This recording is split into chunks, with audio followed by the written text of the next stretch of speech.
이 시간 함께 기도하고 말씀을 나누도록 하겠습니다. 하나님 아버지 감사합니다. 하나님 아버지, 오늘도 저희들은 주님의 말씀 앞으로 나아갑니다. 저희들의 마음과 영혼에 하나님을 향한 사랑과 십자가의 은혜가 불타오르게 하여 주시옵소서. 하나님을 향한 뜨거운 열정이 다시 일어나게 하여 주시옵소서. 말씀을 들을 때 그 말씀이 우리의 온몸을 전율하게 하시고 깨우게 하시고 요동하게 하여 주시옵소서. 사랑의 하나님, 우리 청파동교회 앞길을 주께서 선하게 인도하여 주시옵소서. 온 교우들이 한마음 하나 되어 신실하신 목자 되시는 예수님만 따라가게 하여 주시옵소서. 예수님의 이름으로 기도드립니다. 아멘. 레위기를 읽으려면 이것이 필요합니다. 레위기를 읽으려면 이것이 필요합니다라는 제목으로 주의 말씀을 증거하겠습니다. 레위기는 성경 가운데 가장 친밀하지 않은 책입니다. 많은 사람들이 새해 1월 1일 성경을 읽기로 작정하고 창세기부터 읽기를 시작하지만 결국은 이 레위기라는 위기 앞에서 무릎을 꿇고 성경 읽기를 포기합니다. 그래서 레위기는 말 그대로 내 위기인 것입니다.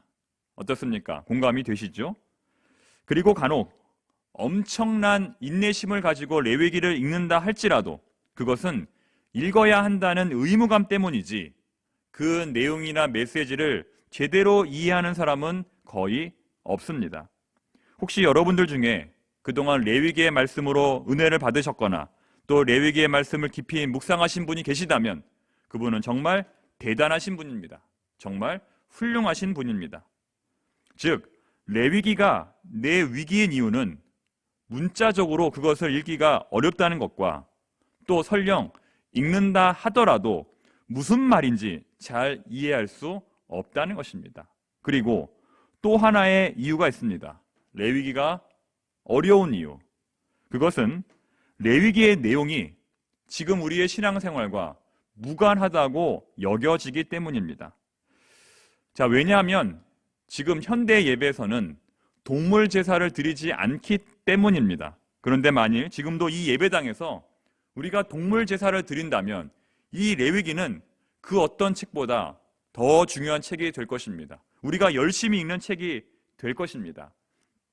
자, 그렇다면 이 어렵고 지루하고 재미없는 레위기를 어떻게 하면 우리가 읽을 수 있을까요? 왜 하나님은 우리에게 이 레위기라고 하는 큰 짐을 우리에게 맡겨놓으셨을까요? 여러분, 어디 이 레위기를 잘 읽을 수 있는 요령 없을까요? 레위기를 전문적으로 연구하시는 어느 목사님은 레위기를 읽을 때 꼭 필요한 것은 인내력이 아니라 상상력이라고 말합니다. 레위기를 읽을 때 꼭 필요한 것은 인내력이 아니라 상상력이라고 말합니다. 자, 예를 들어 그 목사님은 자신이 어렸을 때 평생 잊지 못할 광경을 보았다고 합니다. 어린 시절 어머니께서 집에서 닭을 잡으시던 광경이었는데 아마도 어머니께서는 닭을 처음으로 잡으셨던 것 같습니다. 마음이 여린 어머니께서는 닭의 목을 차마 칼로 끝까지 치지 못하시고 반쯤만 친 다음 그만 닭을 놓쳐버리고 말았던 것입니다. 여러분, 그 뒤에 일어난 일을 한번 상상해 보십시오. 그 순간 목사님의 눈앞에서는 정말 믿기 어려운 끔찍한 광경이 벌어지고 말았습니다. 목이 완전히 잘리지 않은 닭은 끄트머리만 간신히 붙어있는 목을 대롱대롱 달고 다니면서 사방에 피를 뿌리며 부엌을 이리저리 뛰어다니기 시작했습니다. 비명을 지르시는 어머니와 사방으로 튀는 시뻘건 피, 그리고 무엇보다 고통으로 이리저리 날뛰던 닭의 모습. 자, 이러한 모습은 우리가 직접 눈으로 보지 않는다 하더라도 머릿속으로 상상만 해보아도 누구나 온몸에 소름이 돋을 것입니다. 자, 그런데 레위기에 소개되는 대부분의 동물 제사는 이런 닭과는 비교조차 할 수 없을 만큼의 덩치가 큰 소나 양을 잡는 제사였다는 것입니다. 즉, 우리가 이러한 광경을 전혀 의식하지 못한 채 레위기를 읽기 때문에 이 책이 지루하고 어려운 것입니다. 그러므로 우리가 이 레위기의 말씀을 제대로 이해하려면 우리가 가지고 있는 이 상상력을 충분히 동원하여 레위기가 소개하는 제사의 세계로 들어가야 합니다. 이러한 레위기는 유대인들이 자녀들에게 가장 먼저 가르치는 책이라고 합니다. 자, 왜 그럴까요? 우리는 읽기에도 가장 어려운 책이 왜 그들에게는 가장 먼저 읽히는 책일까요? 그 이유는 바로 이 레위기가 성경의 핵심이기 때문입니다. 성경의 핵심, 율법의 엑기스이기 때문입니다. 우리가 넓은 의미로는 성경 66권 전체를 율법이라고, 하나님의 말씀이라고 하지만 그 하나님의 말씀의 핵심은 이 레위기 한 권이라는 것이죠. 레위기가 율법의 핵심이라면 민수기는 율법의 준수 여부입니다. 신명기는 율법의 반복입니다. 역사서는 율법의 준수 이야기고 시가서는 율법에 대한 찬양입니다. 그리고 예언서는 율법의 불순종에 대한 하나님의 심판입니다. 즉, 신구약 성경의 핵심이 바로 다름 아닌 이 레위기라는 것입니다. 마찬가지로 이 레위기는 오늘날 우리 개신교, 기독교인들에게도 매우 필수적인 책입니다. 왜냐하면 이 레위기를 제대로 이해하지 못하면 예수님의 십자가의 의미를 제대로 이해하지 못하는 것이기 때문입니다. 예수님은 우리에게 이런 말씀을 하셨습니다. 인자가 온 것은 섬김을 받으려 함이 아니라 도리어 섬기려 하고 자기 목숨을 많은 사람의 대속물로 주려 함이니라. 자, 이 구절은 예수님의 사역을 핵심적으로 요약한 구절입니다. 여기서 예수님은 자신의 사역을 가리켜서 대속물이라고 말씀하시는데 이 개념이 바로 레위기에 나타나는 아주 중요한 개념이라는 것입니다. 따라서 이 개념을 제대로 이해하지 못하면 우리는 예수님의 사역을 제대로 이해하지 못하는 것입니다. 자, 여러분, 이 개념, 이 대속물의 개념 과연 무엇일까요? 자, 그럼 지금부터 이 레위기의 본론으로 한번 들어가 보겠습니다. 오늘 우리가 읽은 본문 레위기 1장의 말씀은 이 구약에 나타난 5대 제사 가운데 첫 번째 제사인 번제에 관한 설명입니다. 번제를 지칭하는 히브리어 단어는 올라입니다. 올라. 자, 우리 한번 따라서 해볼까요? 올라. 네, 올라입니다. 이 히브리어 단어 올라는 너무나 재밌게도 올라가다라고 하는 동사에서 나온 단어로 재물 전체를 하나도 남김없이 다 태워버리는 제사입니다. 그 태워진 연기가 바로 하나님께 드리는 예물입니다. 자, 그래서 레위기 1장에는 이런 표현이 나옵니다. 이는 화제라 여호와께 향기로운 냄새니라. 이는 화제라 여호와께 향기로운 냄새니라. 여러분, 이 표현을 여러분의 성경에서 직접 한번 찾아보시기 바랍니다. 이는 화제라 여호와께 향기로운 냄새니라. 이 표현이 바로 이 번제, 제물을 통째로 태워서 하나님께 올려드리는 번제를 의미하는 것입니다. 자, 이 말씀 몇 절에 나올까요? 자, 몇 절에 나오냐면 이 9절에 나옵니다. 9절 한번 읽어보겠습니다. 그 내장과 정강이를 물로 씻을 것이요 제사장은 그 전부를 제단 위에서 불살라 번제를 드릴지니 이는 화제라 여호와께 향기로운 냄새니라. 자, 그리고 밑으로 내려와 보니 13절에도 동일한 말씀이 나옵니다. 읽어봅니다. 그 내장과 그 정강이를 물로 씻을 것이요 제사장은 그 전부를 가져다가 제단 위에서 불살라 번제를 드릴지니 이는 화제라 여호와께 향기로운 냄새니라. 자, 그리고 마지막 17절에도 나오죠. 또 그 날개 자리에 그 몸을 찢되 아주 찢지 말고 제사장이 그것을 제단 위에 불 위에 있는 나무 위에서 불살라 번제를 드릴지니 이는 화제라 여호와께 드리는 향기로운 냄새니라. 자, 어떻습니까? 자, 만약 여러분이 가지고 계신 펜으로 이 반복되는 세 문장에 밑줄을 그으실 수 있다면 여러분은 이미 이 번제에 대해서 50% 이상 이해하신 것입니다. 그죠? 펜으로 밑줄을 그으시기만 하면 됩니다. 이는 화제라 여호와께 향기로운 냄새니라. 한번 찾아서 밑줄을 한번 그어 보십시오.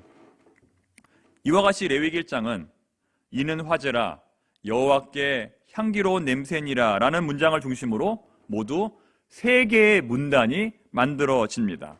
자, 맞습니까? 자, 그래서 첫 번째 문단은 소의 번제입니다. 첫 번째 문단은 소의 번제, 그리고 두 번째 문단은 양의 번제 혹은 염소의 번제입니다. 그리고 마지막 세 번째 문단은 새의 번제입니다. 자, 그 제물의 순서가 비싼 제물에서부터 저렴한 제물의 순서로 되어 있습니다.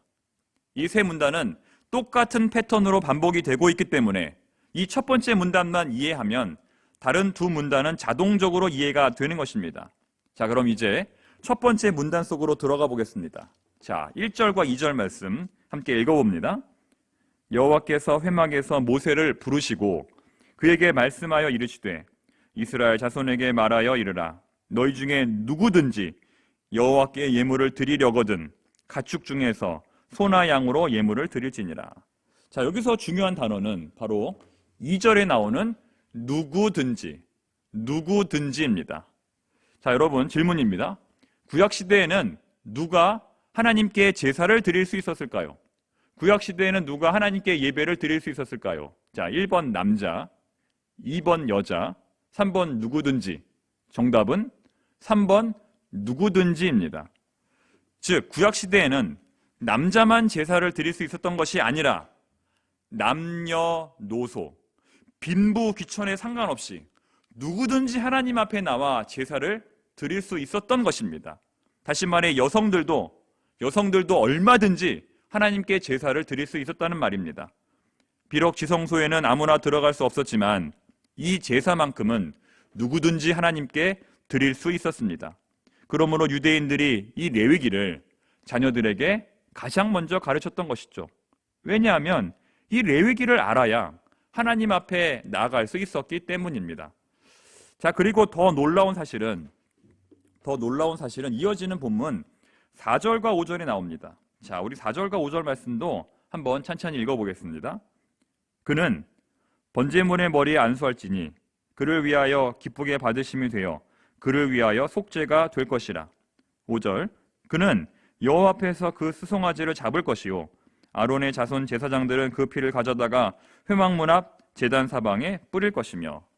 자, 여러분, 이 4절과 5절 말씀에 나오는 그는 과연 누구일까요? 번제물의 머리에 안수하고 그 수송아지를 죽여서 하나님께 바치는 사람은 과연 누구일까요? 하나님께 제사를 드리러 나온 예배자일까요? 아니면 이 제사를 집례하는 제사장일까요? 그는 하나님 앞에 예배를 드리러 나온 예배자 본인입니다. 아까 말했던 그 누구든지입니다. 여러분 놀라셨죠? 다시 말해 예배자 본인이 직접 제물에 안수를 하고 또 예배자 본인이 직접 그 제물을 죽인다는 것입니다. 자, 뿐만 아니라 6절을 보십시오. 6절. 그는 또 그 번제물의 가죽을 벗기고 각을 뜰 것이요. 자, 무슨 말입니까? 이 예배자는 제물에 안수하고 그 제물을 죽일 뿐만 아니라 그 제물의 가죽을 벗기고 각을 뜨는 것까지 해야 한다는 것입니다. 앞서 말한 닭을 잡는 것과는 비교조차 할 수 없는 일입니다. 자, 그렇다면 성전의 제사장들은 과연 무슨 일을 할까요? 7절부터 9절에 그 역할이 나옵니다. 제사장 아론의 자손들은 제단 위에 불을 붙이고 불 위에 나무를 버려놓고 아론의 자손 제사장들은 그 뜬 각과 머리와 기름을 제단 위에 불 위에 있는 나무에 버려놓을 것이며 그 내장과 정강이를 물로 씻을 것이요 제사장은 그 전부를 제단 위에서 불살라 번제를 드릴지니 이는 화제라 여호와께 향기로운 냄새니라. 즉 제사장은 무슨 일을 했냐면 제단 위에서 이 제물을 불로 태우는 역할을 했던 것입니다. 자, 정리해보면 예배자는 제물에 안수하고 제물을 죽이고 가죽을 벗기고 그것을 각을 떠야 했습니다. 그리고 제사장은 뒤에서 그 모습을 다 지켜본 뒤에 그 제물들을 제단 위에 올리고 그것들을 몽땅 다 불로 태우는 역할을 했습니다. 자, 사랑하는 성도 여러분, 여기서 우리는 무엇을 깨달을 수 있을까요? 여기서 우리는 예배자의 적극적인 행동에 대해서 생각해 보게 됩니다. 사실상 제사의 대부분은 누가 합니까? 제사장이 아니라 예배자 본인이 한다는 것입니다. 제물이 안수하고 제물을 죽이고 가죽을 벗기는 일, 다름 아닌 예배자 본인이 한다는 것이죠. 자, 왜 그럴까요? 왜 예배자 본인이 해야 할까요? 그것은 자신의 죄는 자신이 직접 해결해야 하기 때문입니다. 자신의 죄는 자신이 직접 해결해야 하기 때문입니다. 특히 4절을 보시면 이 안수라는 것이 있었는데, 이 안수, 이것은 다른 사람이 절대로 대신 해줄 수 있는 것이 아닙니다. 이것은 오로지 본인이 해야 합니다. 예배자는 동물의 머리 위에 손을 얹고 직접 안수를 함으로써 자신의 죄를 그 동물에게 전가시킵니다. 그러면 자신의 죄가 이 동물에게 전달이 됩니다. 지금부터 죄인은 내가 아니라 지금부터 죄인은 이 동물이 되는 것입니다. 그래서 지금부터 죽어야 할 대상은 내가 아니라 이 동물, 이 번제물이 되는 것이죠. 이것이 바로 대속제물의 개념입니다. 우리 예수님은 바로 우리의 대속죄물이 되셨습니다. 우리가 비록 예수님의 머리에 손을 얹고 안수는 하지 않았지만 예수님을 믿고 의지함으로써 우리의 죄가 예수님에게 전달이 되는 것입니다. 그래서 예수님이 우리를 대신하여 우리의 죄를 짊어지시고 희생제물이 되신 것입니다. 이것이 바로 예배입니다.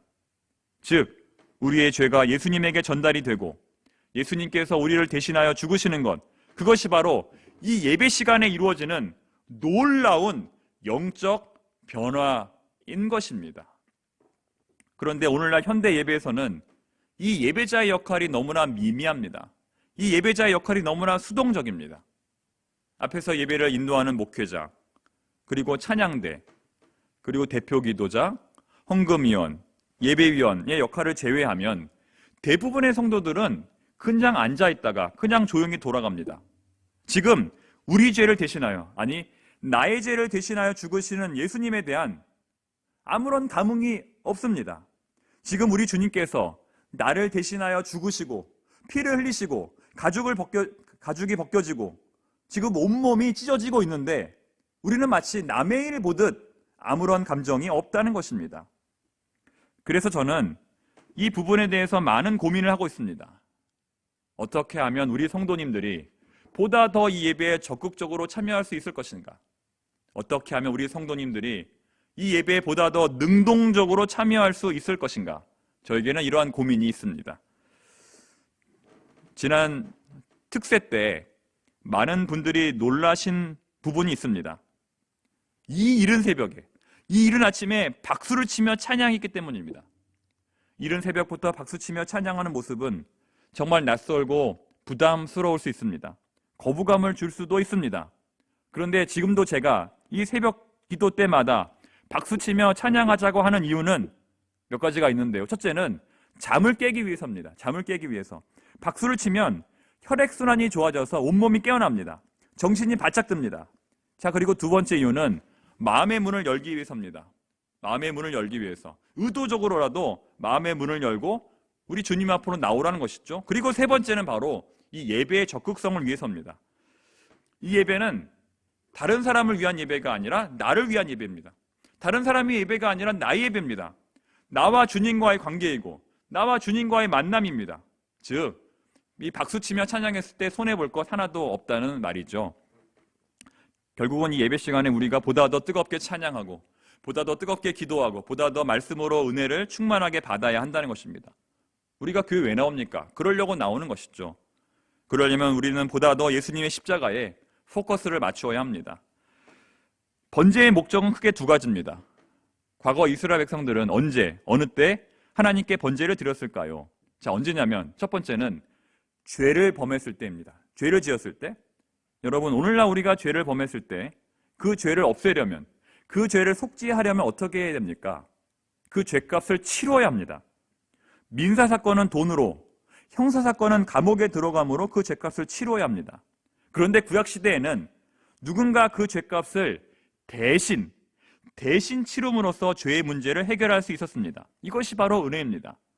예배자는 번제단 앞에 서서 하나님의 심판과 은혜를 동시에 깨달았던 것입니다.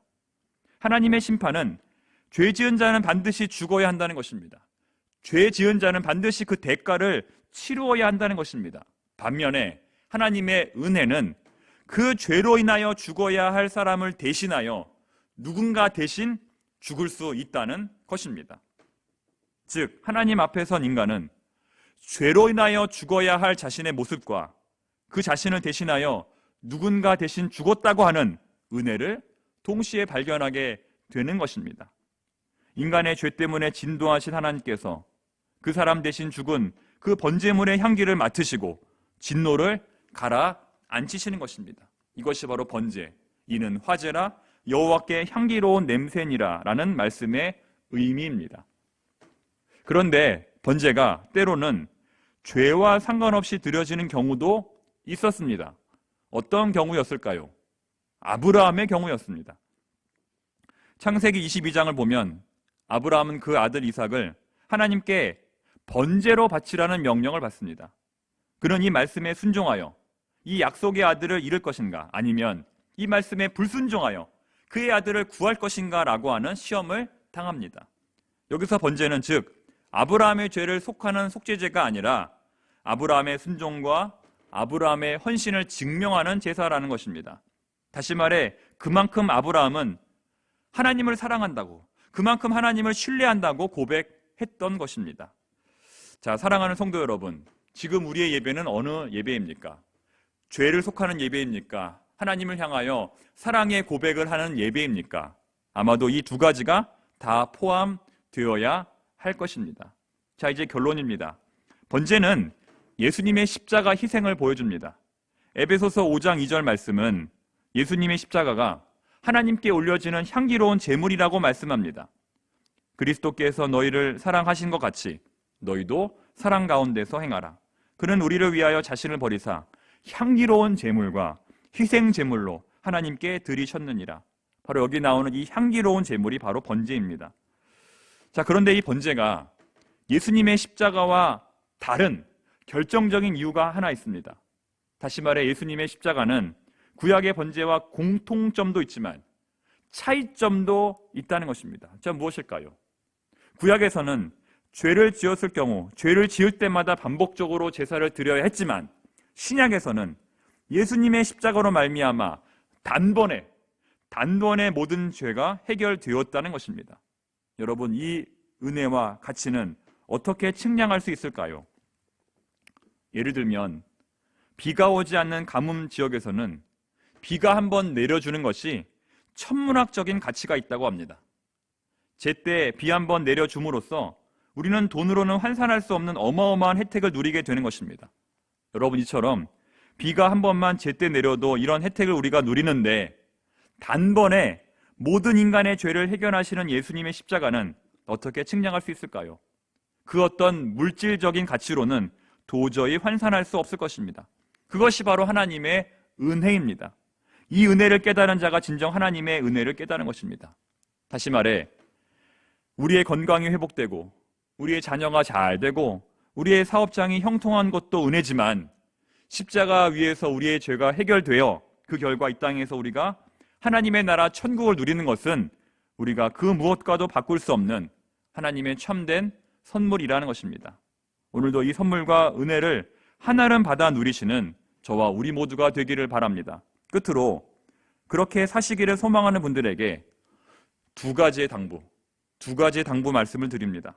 첫 번째는 다른 사람의 대속물로 살라는 것입니다. 다른 사람의 대속물로 살라. 예수님처럼 누군가의 대속물이 되라는 것입니다. 그러나 사실 누가 다른 사람의 대속물이 되고 싶겠습니까? 내 인생 내 뜻대로 살고 싶지 누가 다른 사람의 짐을 대신 지고 싶겠습니까? 그러나 우리는 내가 져야 할 십자가를 예수님께서 대신 지신 것처럼 우리도 누군가의 대속물이 되어야 합니다. 그것이 바로 예수 믿는 것이고 그것이 바로 그리스도인입니다. 그래서 부모는 자식의 대속물이 되어야 되고 아내는 남편의 대속물이 되어야 되고 성도는 이웃의 대속물이 되어야 하는 것입니다.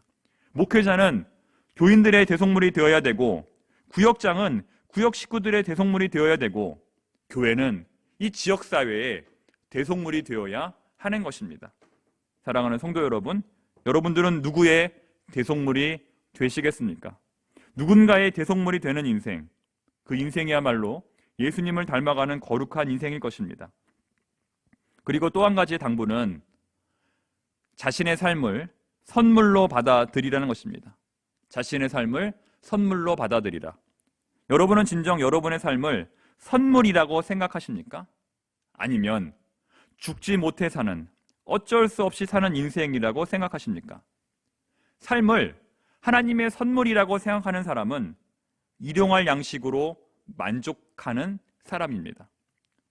라면 한 그릇으로 행복해하고, 김치 한 조각으로 행복해하고, 한 번 웃고 한 번 노래 부를 수 있는 것으로 만족하는 사람입니다.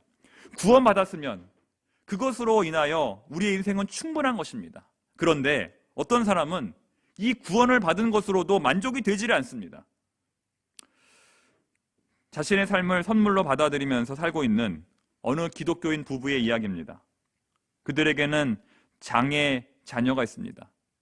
장애인들에 대한 편견이 유독 심한 대한민국에서 앞으로 자식이 겪게 될 어려움을 생각하면 부모는 한숨으로 밤을 지새울 수밖에 없습니다. 하지만 그 부부는 전혀 다른 방식으로 이 상황을 받아들입니다. 이 세상에는 장애인이 없을 수 없습니다. 그런 일이 우리 집만 피해갈 수는 없습니다. 그렇게 해달라고 기도하는 것이 과연 믿음일까요?